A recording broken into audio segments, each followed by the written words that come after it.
राज्यात मोठा राजकीय भूकंप होणार आहे। ऑपरेशन टायगर लवकरच सुरू होणार आहे। ठाकरे गटाचे 9 पैकी 60 आमदार आता यांना ऑपरेशन डॉंकी सुरू करायला सांगा। महाराष्ट्रामध्ये वाढलेली कामं जरा स्वतःच्या खांद्यावर घेऊन जाऊन जरा कामं करायला शिका। बस झाले तुमचे ऑपरेशन टायगर आणि पक्ष फोडणार। ते डायव्होर्सला बसलं होते निधी आणण्यासाठी, त्या डायव्होर्समधनं पण हेच काम करत होते। हा पक्ष फोडतोय, तो पक्ष फोडतोय। अरे मिळाले ना 240, आता काय 288 पाहिजेत की काय तुम्हाला? 288 मला माहित नाही, पण एक माणूस तुमच्या बरोबर येणारच ना उभ्या आयुष्यात कधी। गस करा, बस करा आता। आणि तुमच्याबद्दलच लोक संशय घेत आहेत।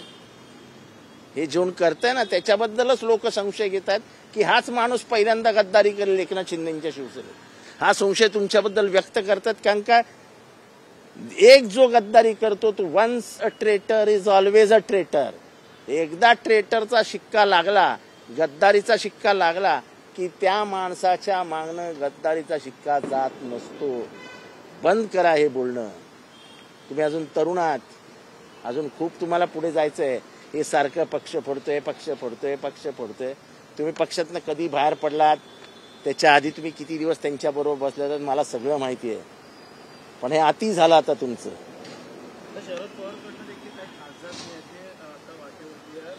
पवारांच्या असं किती चर्चा आहे? अहो सगळीकडे सगळ्या चर्चा चालू असतात। चर्चेला लागतं काय? संध्याकाळी 7 वाजता बसलं की 12 पर्यंत अख्खा महाराष्ट्र, अख्खा देश विकून मोकळे होतात लोक। त्याच्यासाठी काय लागतं मोठं? मी सांगितलं ना, ऑपरेशन डॉंकी करा आणि महाराष्ट्राच्या कामाचं ओझं स्वतःच्या खांद्यावरनं व्हायला शिका। हे दुसऱ्याचे पक्ष खाण्यासाठी म्हणून ऑपरेशन टायगर करू नका। ते काय म्हणजे तुमच्या राजकीय दृष्ट्या पण हे भलं नाही। जो स्वतः इतरांचे खड्डे खणतो तो स्वतः त्या खड्ड्यात पडतो, एवढं लक्षात घ्या। सर्वात जास्त संशय मध्यंतरीच्या काळात तुमच्यावर होता की तुम्ही एकनाथ शिंदेची गद्दारी करणार। अरे जाऊ द्या पालकमंत्री बिंत्री आपलं। मला हे समजलं की पालकमंत्री म्हणजे पैशाचं स्तोत्र आहे। हे यांच्या एकंदर वागण्यावरनं दिसायला लागलं की पालकमंत्री म्हणजे काय असतो। तर मला वाटतं जी काय जिल्ह्यामध्ये लुटमार करायची असते ती लुटमार करण्यासाठी पालकमंत्र्यांची नेमणूक केली जाते, असं यांच्या नेमणुकांवरनं दिसतंय। आता 5 लाख काहीतरी कमी केल्या, हे 5 लाख मतं कमी झाली आता। काय सगळं मतांसाठी केलं होतं, यांनी बहिणींच्या प्रेमापोटी केलं नव्हतं।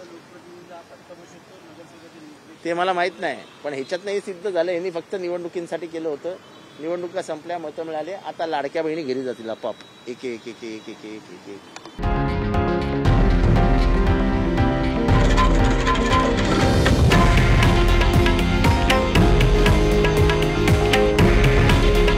हे आहे देशातील नंबर 1 न्यूज नेटवर्क आणि आपण पाहत आहात TV9 मराठी। काळजी तुमची, हित महाराष्ट्राचं।